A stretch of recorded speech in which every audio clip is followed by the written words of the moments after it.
Mr. President, yesterday, Congressman Benny Thompson called to order the first hearing of a special committee that most of our Republican colleagues tried to block. The Select Committee to investigate the January 6th attack on the United States Capitol.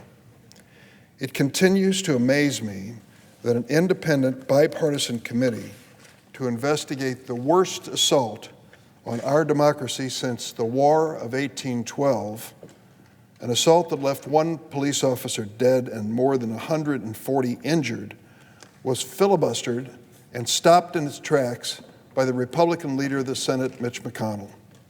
That's exactly what he did. He tried to conceal the truth about what happened on January 6th. He tried to hide it from the American people, and to do this without police officers in this building noticing, many of whom risked their lives on that day.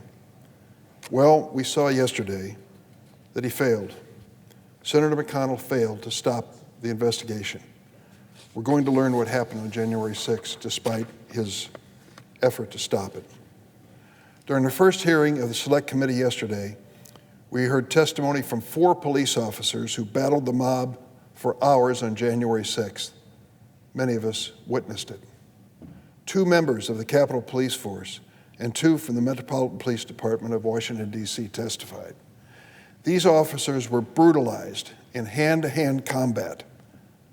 Some thought they were going to die, and they are still grappling with the physical and emotional trauma they suffered. Officer Harry Dunn recounted yesterday how the mob of the former president's supporters chanted the N-word in his face. Metropolitan Police Officer Michael Fanone testified that members of the mob attempted to steal his service weapon and kill him with it. He was dragged into the mob, tasered repeatedly, and beaten unconscious. He suffered a heart attack and traumatic brain injury. This is what Officer Fanone said yesterday, and I quote, "My fellow citizens, including so many of the people I put my life at risk to defend, are downplaying or outright denying what happened. I feel like I went to hell," he said, "and came back to protect them and the people in this room. But too many are now telling me that hell doesn't exist or that hell wasn't exactly that bad." Is that how we're going to treat police officers in the Capitol? I ask that of the senators and the House members. They risk their lives every day to defend us, to defend this building, to defend what it stands for. Instead of thanking them, or some of my colleagues are going to deny the brutality that they faced. That cannot be. These brave officers deserve better. At the very least, they deserve that the truth be told. One of the most searing images from January 6th was that of a police officer screaming in agony as he was pinned against a metal door and beaten by this insurrectionist mob. Yesterday, that man, Metropolitan Police Officer Daniel Hodges, told the Select Committee, and I quote, there can be no moving on without accountability. There can be no healing without making sure this will never happen again." He's right. To all of the police officers who held the line on January 6th, let me say clearly, you defended the American democracy. You didn't just defend this building and the members of the Congress. And if not for your heroism and sacrifice, the terrible toll of that day would have been far worse. Take solace in the fact that you did your duty. But there are members of the Senate and the House who are failing to do theirs. Right now, this Senate has a chance to finally do right by our police officers.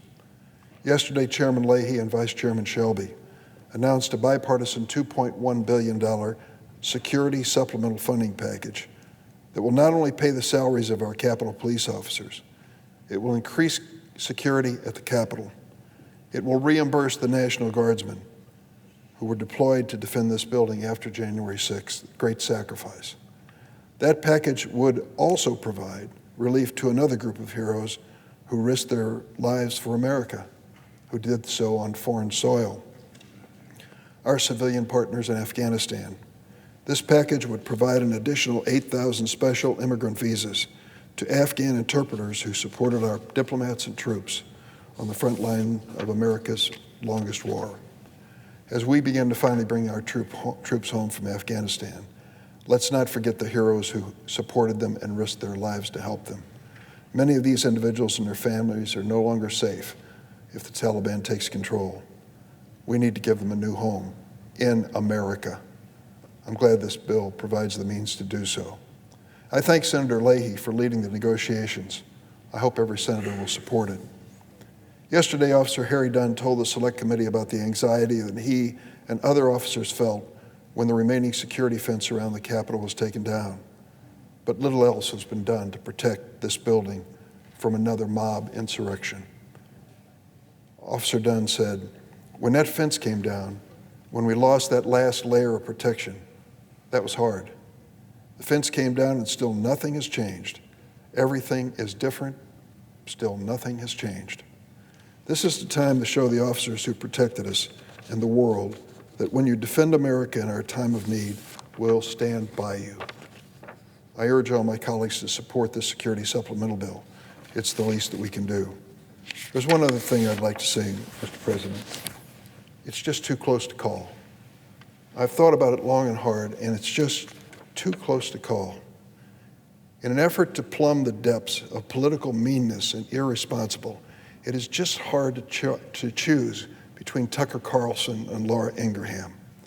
First, they became our nation's leading anti-vax quacks, making their specious arguments against life-saving COVID-19 vaccines and sowing doubt among their viewers, who were literally putting their lives at risk because of the lies that these two individuals are spouting.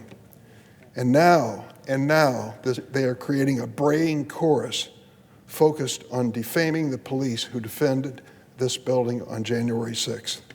Their mockery of the bravery of the Capitol D.C. police, who risked and some lost their lives in the January 6th situation in this Capitol building, is cowardly and shameful. It took courage for the police to face the Trump mob. It takes no courage for these Fox talking heads to belittle these officers. It takes no courage to practice their well-worn smirks reacting to the bravery of these policemen. It's hard to imagine reading a press account of what they said yesterday and last night about the hearing that took place. The things that they did. Ingraham gave the best performance in an action role to Washington Metropolitan Police Officer Michael Fanone, who during the testimony recalled fearing he'd be shot with his own gun. Ingraham said, and I quote, "Well, there was certainly a lot of violence that day, but it wasn't a terrorist attack. It wasn't 9/11. It wasn't the worst thing that ever happened to America. It wasn't an insurrection." And then Tucker Carlson, responding with a smirk to the footage of Fanone telling the hearing he'd experienced post-traumatic stress disorder. Throughout the monologue, Carlson piled onto his previous claims about the violence just being a, quote, political protest that got out of hand. First the vaccines, now defaming the police. This is irresponsible from start to finish. I would ask those at Fox Network, not exactly my friends and allies in politics, to show common decency and common sense. Common sense when it comes to these vaccines, which we know if more people were vaccinated, we wouldn't be facing this resurgent need for masks and fear of this new variant. And common decency when it comes to the men and women in uniform who risked their lives for this building, this Capitol, this democracy, and this government.